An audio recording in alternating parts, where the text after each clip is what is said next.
thanks again for joining us. Your topic today is the racial pay gap. Can you tell us a little bit about why this topic is so important to you and why you chose to discuss it today? Yeah, I really wanted to talk about the race and gender pay gaps because I feel like we talk so much about the gender pay gap and how women are underpaid compared to men, but we just don't talk about the race pay gap in the same way.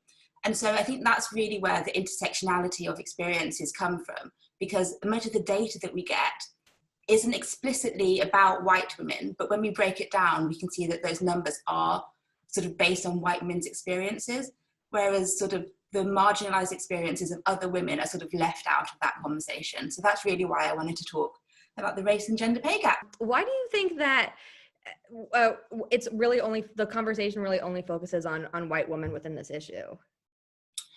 I think I find this a lot when I'm doing research. So I'm writing a book at the moment and it's about Black women at work.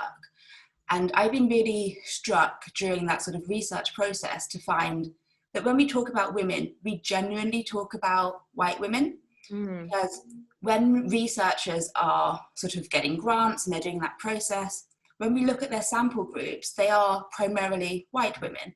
Or when we look at sample groups that look at Black people, they're primarily Black men. So when people don't fit into the sort of ideal of womanness or ideal of Blackness, they sort of fall through those gaps. And so most things are sort of through that lens. And I think that's why we don't talk about it, because the research is really quite new and not very well funded for those sort of more intersectional conversations. And of course, if you don't have the information to arm yourself with, it's very hard to change a problem like that. Okay, so is there a particular industry in which the pay gap is higher? And does this correlate to traditionally male-dominated industries? Not actually a single industry in the UK or in America that doesn't have a race and gender pay gap, according to the ONS and the American Labour Board statistics. So whilst there are some correlations with traditionally male industries, that's more around occupational segregation rather than the actual sort of equal work for equal pay conversation. And occupational segregation is also really important because that is the conversation really about what type of person does what kind of job. So like generally occupational segregation is talked about in terms of gender. So like, you know, you hear businessman is a man. We don't often say business person, chairman. So all these really senior sort of roles are generally associated with men, whereas teacher, nursery nurse, things like that are associated with women. But when we look at it again, when we take that sort of more traditional breakdown and look at it in terms of race as well, we see that actually non-white people, and Black people in particular, are really sort of clustered into areas of deprivation. So Black people primarily in the UK and America work in lowly paid jobs. So even if we were to get into a position where we could sort of say, you know, we have blanket pay groups for different roles, we still then have the difficulty of accessing those roles when we're currently clustered in fast food service, in caring roles, in things like that that are underpaid because they're undervalued by society. That's so interesting. So is there a difference between the pay gap in the UK and the United States? There will be a monetary difference, but they both have them. All Western countries have them. And I've got some stats about both, which I can share, but I don't have stats that compare the two. Okay, no worries. I think the big question that a lot of people watching this will want to know is if they discover they're being underpaid at work, what are some first steps that they can take to address this? Well, I guess really the first step is that discovery, and that's a really hard thing. And that's where we sort of need to have this conversation about allyship and where we need to sort of get comfortable talking about uncomfortable things. So I really encourage everybody to be really open about their pay and their salary, because if we only know what we are paid, or if we only know what ourselves and our partner are paid, we're not able to sort of find those averages. But if you are a non-white person who has close friends, close colleagues, or people working in the same industry, I really encourage people to talk about their pay, because that's how we find those gaps. And once we find those gaps, we can start to do something about it. But that discovery phase can be really hard. Mm-hmm. And it's especially made hard because businesses don't want you to talk about it. So many businesses in the UK and the US sort of really actively discourage people from having those conversations, or even suggest that they can be fired for it. I really want people to know that being open about your salary, so long as you're not using that as a way to bully people or to sort of belittle people, is protected by law. You are allowed to talk about your salary. The only reason that a business would not want you to do that is if they know that they're not paying people fairly. Mm.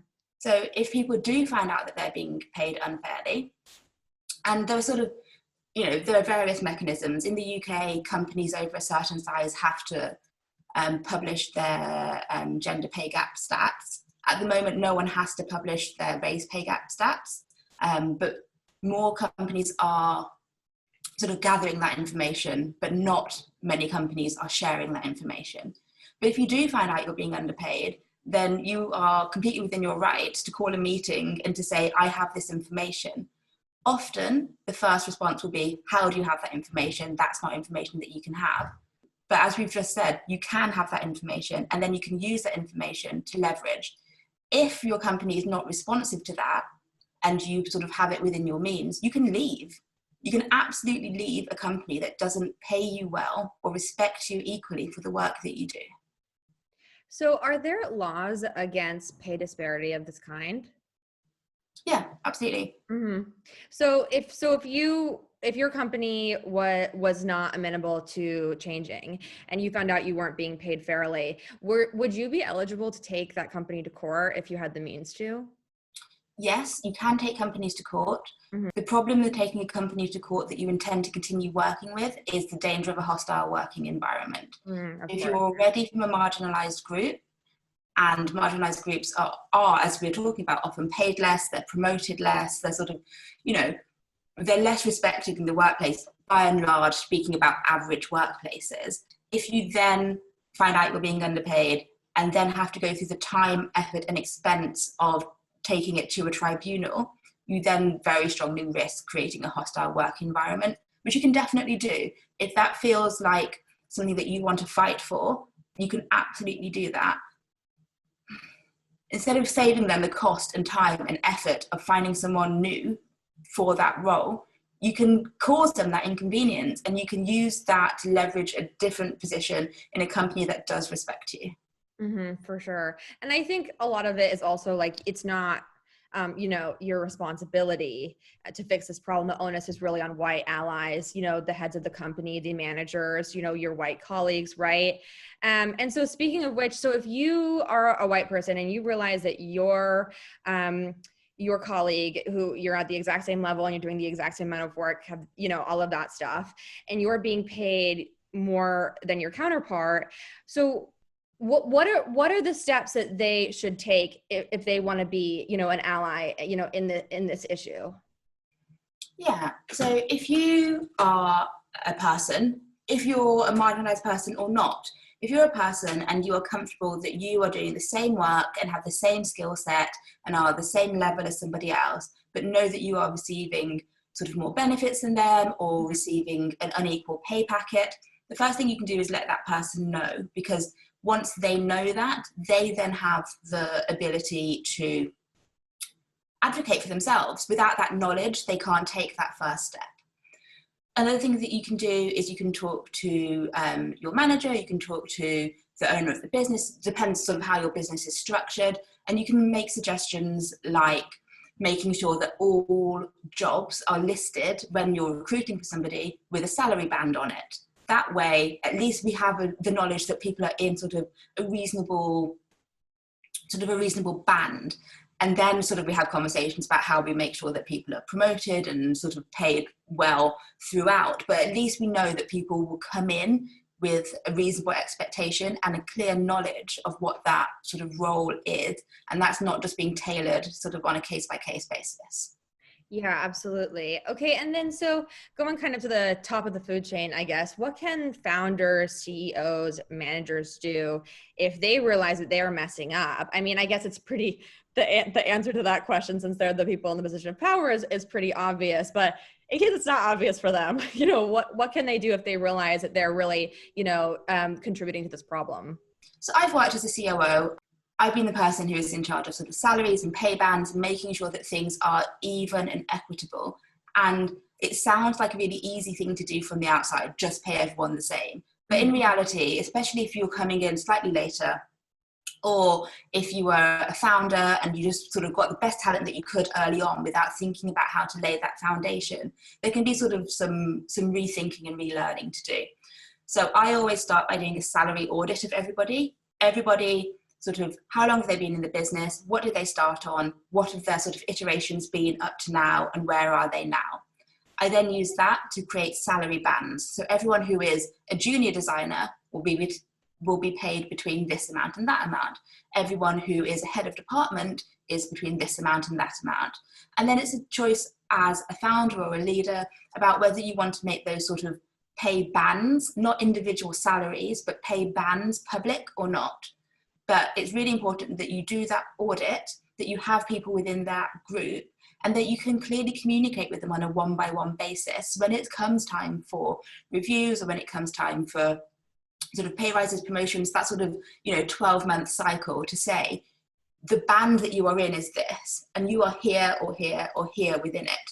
So at this point, we're not looking at giving you a promotion, but we think you've done really great work, and so we can give you a pay rise. Or you're already at the really top end of your pay band.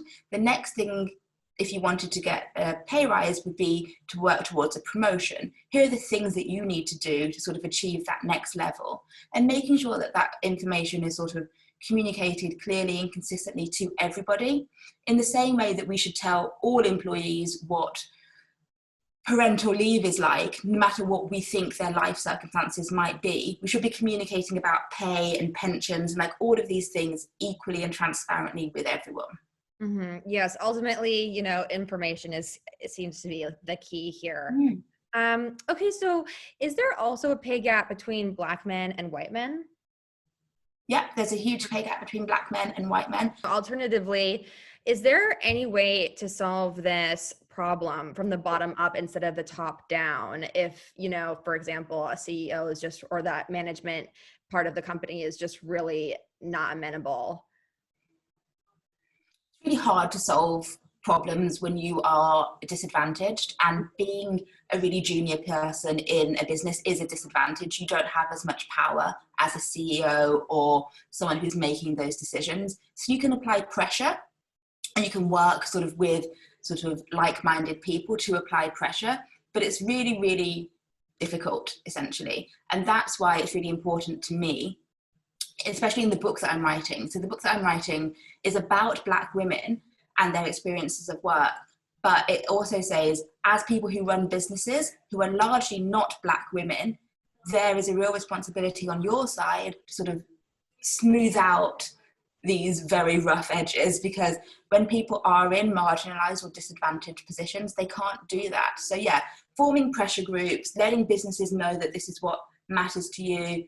As a consumer, we can also let businesses know what matters to us and sort of speak with our money that way, and the brands that we choose to work with and support and buy from. But yeah, the real easiest path to change is from a senior level. It's just about that willingness. I think one thing that will really help is there's a conversation about potentially making reporting on the pay gap between races as mandatory as reporting on the pay gap between genders. And when that happens, that will allow people to have that information when they're at the sort of consideration stage of taking a job. And that will be when people at a more junior level can really talk with their feet, and hopefully businesses that don't treat people equally will start to see a brain drain of people saying, actually, I don't want to be part of this, I don't want to work for that, and sort of choosing to work for people who do sort of mirror their beliefs and their values. So is there a specific roadblock to making this kind of reporting mandatory, or is it just a matter of gathering support and petitions? It's in consideration at the moment. So at least I think actually, I'm not sure.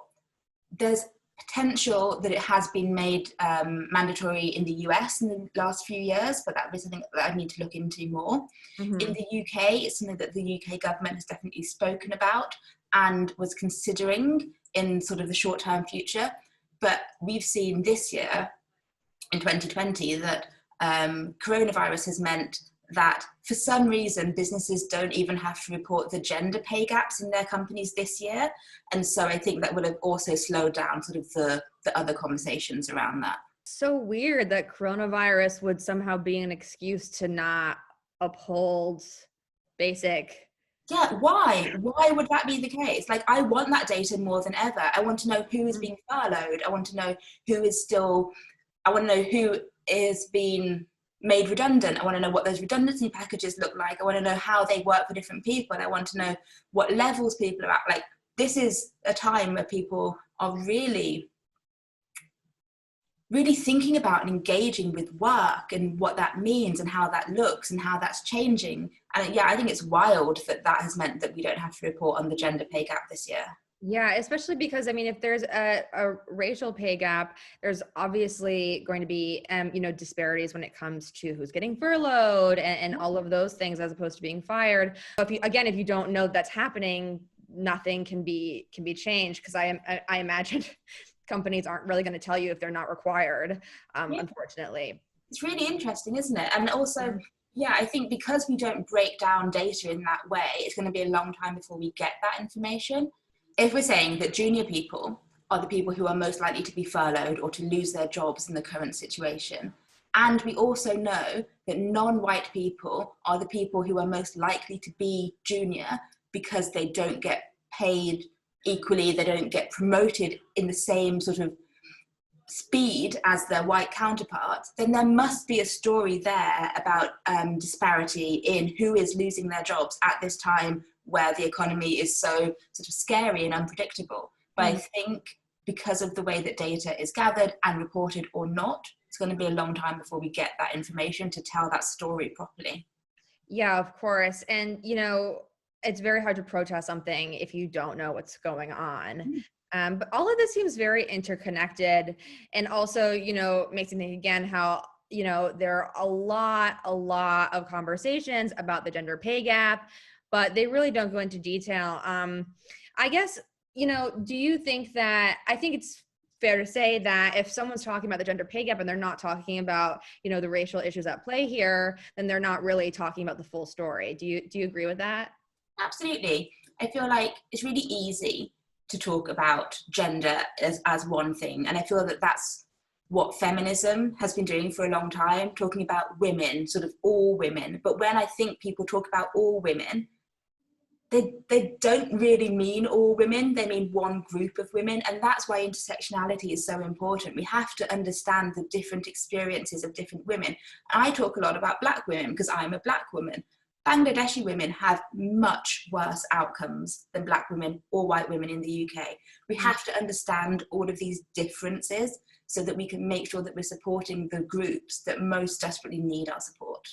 Yeah, and I think this really speaks to how modern feminism in 2020 needs to look very different than it did even a year ago. And I mean, it should always have looked like this, but it really, to be a feminist really is to understand that, every woman's experience is vastly different and you can't really use these wide paint brushes. And I think that could be said for all issues, but particularly this in a ever increasingly polarized world for sure. So I guess we've covered a lot of ground here, but is there anything that you wish more people knew about this issue that we haven't discussed yet? The pay gap in terms of equal work for equal pay is a really important conversation. It's also really important to talk about occupational segregation. So at the moment, in the UK and the US, non-white people, and particularly non-white women, are clustered in groups of deprivation within the areas that they work in. So they're clustered in industries like food service, in caring, in hospitality, and these are generally some of the worst paid jobs in our society. So that means that non-white women disproportionately get paid minimum wage or even below minimum wage. So for example, in America, 37% of Black women don't have access to paid sick days. So imagine knowing that you're sick any day, any single day that you're sick, you are losing money because you have not been able to access an industry that believes that you are a human being who needs to sort of have security on days that you're not well. That's crazy. And especially in a country like America, where you need to pay for your healthcare, you're not earning for those days. So you're being doubly hit by that. You can't earn money and you need to pay money to be taken care of. So I think things like that, when we talk about the pay gap, I think it's really easy to talk in abstract terms, but these are real things that affect real people in real ways. And I think once we can understand them sort of in those real terms, they become real. Let me give you some more stats you're not going to like. So when we talk about the pay gap, we often talk about sort of just the gender pay gap. And that's generally about women earning about 80% of what men earn. Mm-hmm. So that's for every dollar that a white man earns, women earn 80 cents, with an American focus. So when we separate that down into looking at women of different races, we see that Black women, instead of being paid that 80 cents for every dollar, are paid 61 cents for every dollar. So they're paid a little bit more than half of what white men of the exact same education level, doing the exact same job, working the exact same hours. So it's not a case of them, the white men are more senior or they're better educated or they're working full-time while these people are working part-time. When we average all of that out, Black women in America still earn 61 cents for every dollar that white men earn, which again is a huge gap. So to put that in another sort of context, that means that in an average year, the average Black woman has a shortfall in her earnings of just over $23,000, which you can do a lot with in a year. If you put that in another way, over a typical 40-year career, that gap is over $950,000. That's almost $1 million shortfall because you are Black and female at work. So many people say, oh, it's, once we have education, once everyone's at the same level, this will even out. Black women with bachelor's degrees and above are the people with the biggest pay gap. So it's not a case of these people are undereducated, these people, aren't doing the same work to deserve the same money. It's a case of we don't value non-white women in the same way that we do value white men. And that's a really sort of jarring thing to say.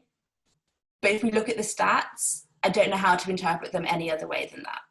That's a statistic that is totally left out of the conversation. I think that's the first time I've ever heard that statistic. And like, I read, you would think that would be like a headline.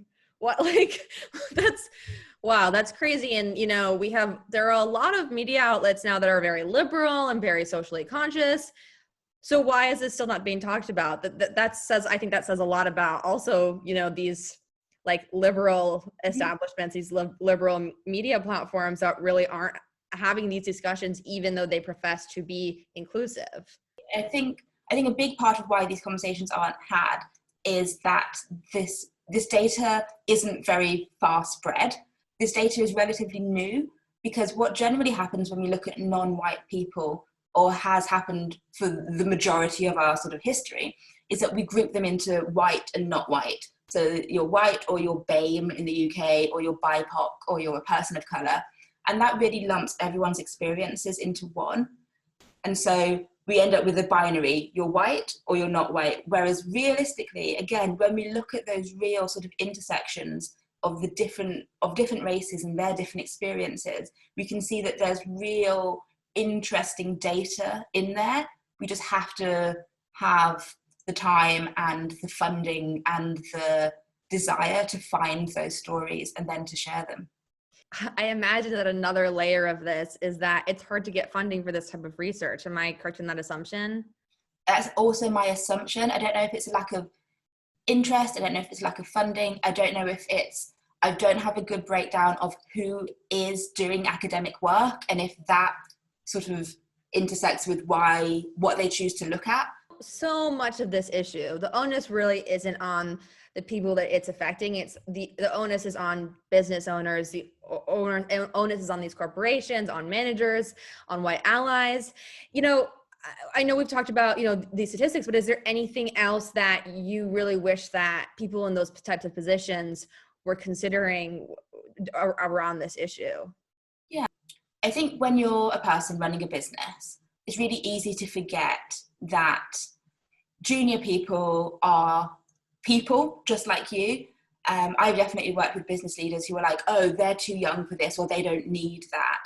But that's not how this works. If we're employing someone to do work, we should pay them fairly and equally for that work, because what we take home in our salaries is not just about a number. It's about what that number allows us to do. If your car breaks down on the way to work, if you don't have the means to do anything about that because you've been underpaid, then that's a disaster, because you need the money to fix that car and you need that car to get to your job to earn some money. That is really avoidable if we pay people enough so that they can have savings and that they can sort of solve problems. The same as, when we pay women fairly, we allow them to have money of their own, so they can say they're in a difficult relationship, say they're in a relationship where they're being abused. If they don't have their own finances, they're not in a position to be able to help themselves or to advocate for themselves in the same way that we want to be. It's allowing people, when there's a really unexpected global event like COVID, to not be destitute, to not lose their homes. Like, it's not just about this person wants an extra £50. It's about this person deserves the ability to take care of themselves in the same way that we've given that ability to every other group. Absolutely. And, given that we live in a capitalist society that professes that, if you listen to Donald Trump, for example, he's like, pull yourself up by your bootstraps, not to mention, he didn't do that at all, as we know, as an aside, but, that whole thing about how, you're supposed to be this rugged individual. Well, you can't be a rugged individual if, the same, rights that are afforded to white people aren't afforded to you. So I think it really speaks to like a flaw in the logic that maybe like our societies are built on that really needs to be fixed like right now. Yeah, deeply. And I think it's really important to recognize that when the phrase pull yourself up by your bootstraps was originated, it was deliberately a nonsense phrase. You cannot pull yourself up by your bootstraps. Course, yeah. And anyone who sort of tries to make you feel like you are less than for not being able to do that is not being realistic at all. Yeah. And also that term was coined like while slavery was still a thing. So we really shouldn't even be still thinking like that at all. So with the rise of the Black Lives Matter movement in the past couple of weeks, it seems like people are starting to really gain a better understanding of the racial issues within the UK and the US and hopefully outside of that. Do you feel hopeful that this is an issue that people are going to start to pay more attention to, particularly the people who have the power to fix it?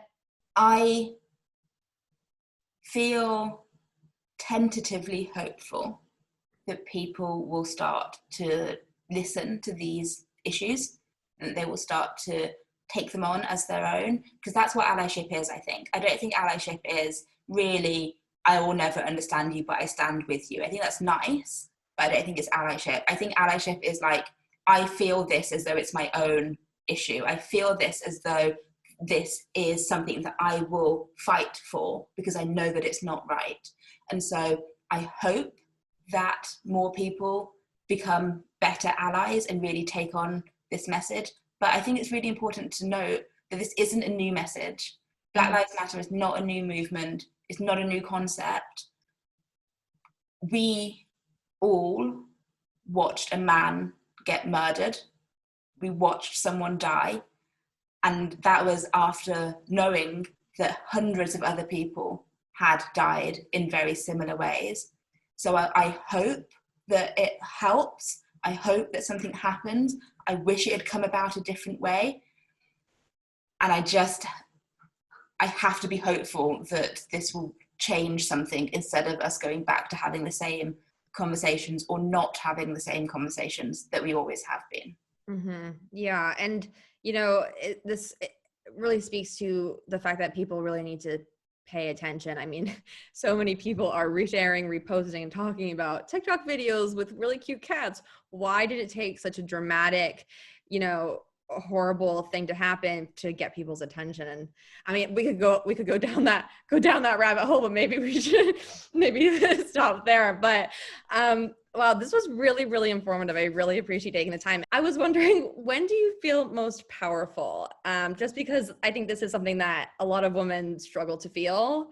I think I felt most powerful recently, which is really interesting because when George Floyd was murdered, I felt really powerless. I felt, you know, that I couldn't do anything. I spent my time essentially like crying into a pillow in the bathroom I just had all of these feelings. And then I decided that I wanted to try to do something and I wanted to try to make something happen. And so I really feel that I have felt most powerful recently because I'm having these conversations. I'm using the things that I have spent years working on and researching and learning about and understanding. And I'm finding as many ways as I can to share that information with people and to engage in conversations and to use that time and that energy. And yeah, I guess that's what makes me feel most powerful, feeling like hopefully we can make this change. That's awesome. Well, so is there anything else you want to discuss before we end the interview? Any stats that you didn't get a chance to talk about? And it's really easy to just think of this as a US issue, because we frame racism as a US thing. So often, the UK denies sort of its history of slavery and sort of all of that stuff. And so it's really important to know that in the UK, non-white people are the people who are most likely to be on 0 hours contracts, which are badly paid and really, really insecure. And another really important stat is that the pay gap also exists in exactly the same way here. In the UK, Black African women are paid 19% less than white men for the same job. So we can't just sort of silo that and say like, that's their problem over there and they can deal with it. Like, this is a problem everywhere and we all need to be part of sort of making that solution. One last follow-up question. Do you feel that there is a tendency in the UK to, when people talk about racism, for white people to just kind of like say, oh, that's an American problem. Like it doesn't exist here. Do you feel like that's that same thing that can happen within this issue as well? Yeah, I think it's really, really common in the UK for us to sort of be blind to that. When we talk about slavery, when we talk about oppression, when we talk about sort of the bad things that have happened in history, that's generally through an American lens. But we can't forget that England, the UK, has a huge colonial history. Like, just go and look at any museum to see all the cool shit that we stole. Like, that's not ours. Like, we can't just say that we don't have this history, because we do. We need to start learning about it. We need to start teaching about it. And we need to start understanding it ourselves, not only in a historical sense, but in the ways that, like the pay gap, like all of these kinds of ways that we've been talking about, how it still impacts non-white people's lived experiences today. Really, really, really fabulous interview. So yeah, thank you so much for your time. I really appreciate it. Not at all. Thank you so much for thinking of me. Yeah, it was really interesting for a while. It's not something that I've spoken about much yet, but I think it's really important. So thank you for giving me the opportunity to talk about it. It was great to meet you.